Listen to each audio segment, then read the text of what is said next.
તો પોલીસના નિવેદનને લઈ જિગ્નેશ મેવાણીને હવે ચૈતર વસાવાનો સાથ મળ્યો છે। આપ ધારાસભ્ય ચૈતર વસાવાએ દારૂ અને ડ્રગ્સના કારોબાર મુદ્દે ભાજપ સરકાર પર આકરા પ્રહાર કર્યા। તેઓએ કહ્યું કે રાજ્યમાં દારૂબંધી હોવા છતાં દારૂ ડ્રગ્સનો વેપાર યથાવત છે। તેમણે દાવો કર્યો કે અમે 35 જેટલા વિડીયો સરકારને આપ્યા છે, જેમાં સ્પષ્ટ દેખાતું હતું કે પોલીસ અધિકારીઓ રેગ્યુલર હપ્તા લેવા જાય છે। ચૈતર વસાવાએ માંગ કરી છે કે અમુક પોલીસ અધિકારીઓ રાતોરાત લાખોપતિ અને કરોડપતિ બનવા માટે જે ધંધા કરે છે એમના પર લગામ લગાવો।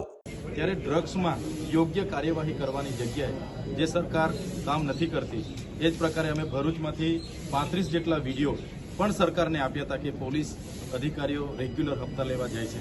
અમે કોઈ બધા જ પોલીસ અધિકારીઓ પર આક્ષેપ નથી કરતા, પણ અમુક ટકા પોલીસ અધિકારીઓ રાતોરાત કરોડપતિ અને લાખોપતિ બનવા માટે જે ધંધાઓ કરે છે એમના પર લગામ લાવવી જોઈએ એવું અમે સ્પષ્ટપણે કહીએ છીએ અને એના પર રોક આવી જોઈએ એવી અમારી માંગણી છે।